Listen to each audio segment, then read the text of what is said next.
Welcome back, everybody. Ready for another deep dive. Always ready to dive in. So today we're tackling some Kierkegaard, specifically his work Repetition, published October 16th, 1843. Ah, yes, Repetition. A bit less famous than, say, Fear and Trembling, but Right. But trust me, folks, this is potent stuff. it really is. So quick recap for anyone who might be just joining us on this philosophical journey.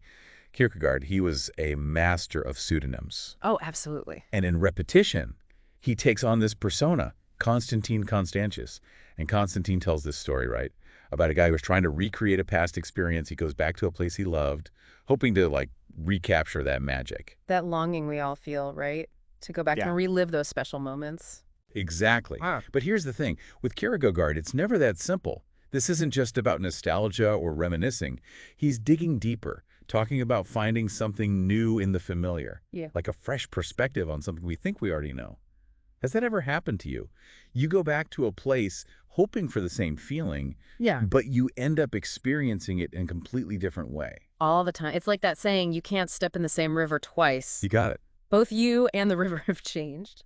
So in Repetition, Kierkegaard is really exploring this idea, this human desire to recapture something from the past, but also how that very act can lead us to something unexpected, something transformative. Okay, so I'm already hooked. Let's break this down a bit. What exactly makes Kierkegaard's idea of repetition different from just, doing something again? Right, so he's using repetition as a philosophical concept, and he makes a distinction between repetition and recollection. Okay, repetition, recollection, two different things.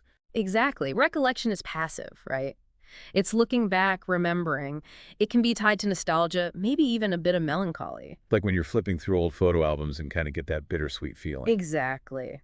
But repetition, for Kierkegaard, that's active. It's forward-looking, filled with potential, maybe even a little anxiety. So give me an example. Help me wrap my head around this. Okay, so think about remembering a fun vacation. Like just reminiscing about it, that's recollection. But then imagine actually planning a new trip, incorporating what you love from the previous one, maybe visiting some of the same places, but with a fresh perspective, with new intentions. That's closer to Kierkegaard's repetition. It's building on the past, but looking ahead, open to a new experience. Okay, I think I'm starting to see the difference. So it's not about literally doing the same thing over and over again. No, not at all. It's about engaging with something, even something familiar, with a sense of openness, a willingness to let it be new. Gotcha. So tell me about this powerful biblical example that Kierkegaard uses. It's the story of Abraham and Isaac, right? Yes, such a potent story. And we usually focus on the faith aspect, Abraham's willingness to sacrifice his son. But Kierkegaard, he sees something else there. He points out that Abraham expected a different outcome. Wait, hold on. He expected a different outcome. I'm a little lost here. God told him to sacrifice Isaac. How could he expect anything different? Right, but this is where the repetition comes in. It wasn't just a blind obedience. Abraham believed in a God who had made promises. So even in this seemingly impossible situation, he expected some kind of divine intervention, a repetition of God's promise, but in a new, unexpected way. He was willing to go through the motions of the sacrifice, but he wasn't expecting the same tragic result. Whoa, that adds a whole new layer to the story. So even in this situation where it seems like a straightforward repetition, like a direct command from God, there's this potential for a different outcome, a deeper understanding. Absolutely. And this gets to the heart of what Kierkegaard is saying about repetition. It's not about expecting the same result every time. It's about engaging with the situation, with life, with the openness to something new emerging, even if the external circumstances seem the same. So it's about the internal shift, the mindset. Exactly. And this is where the idea of the existential leap comes in. Oh, boy. Existential leap. That sounds a little intimidating, like something out of a philosophy textbook. Break it down for me. Okay, so think of it like this. The existential leap is about recognizing that we can find the extraordinary within the ordinary. It's about seeing the potential for something truly new and transformative within those everyday repetitions.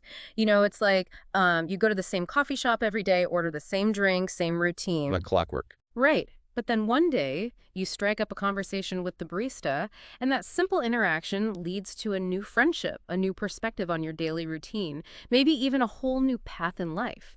That seemingly mundane repetition, going to the coffee shop, becomes the catalyst for something unexpected and extraordinary. I love that example. So simple, but it perfectly illustrates what you're saying. So Kierkegaard is saying Those everyday repetitions, those things we do without even thinking, when approached with the right mindset, can lead to those aha moments, those breakthroughs, those moments of personal growth. Exactly.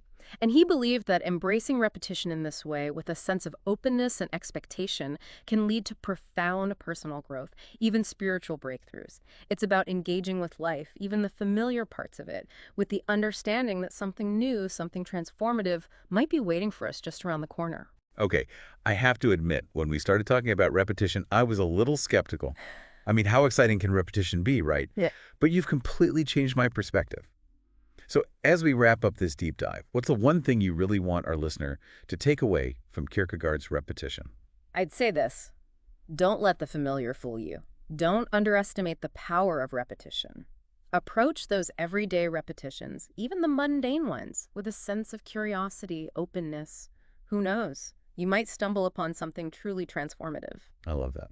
So, listener, here's your challenge for today. Think about a time when you revisited something familiar, maybe a place, an activity, even a conversation, and ask yourself, did it lead to something unexpectedly new? A moment of growth, an insight, a shift in perspective. Share your stories in the comments. And thanks for joining us for another deep dive. See you next time.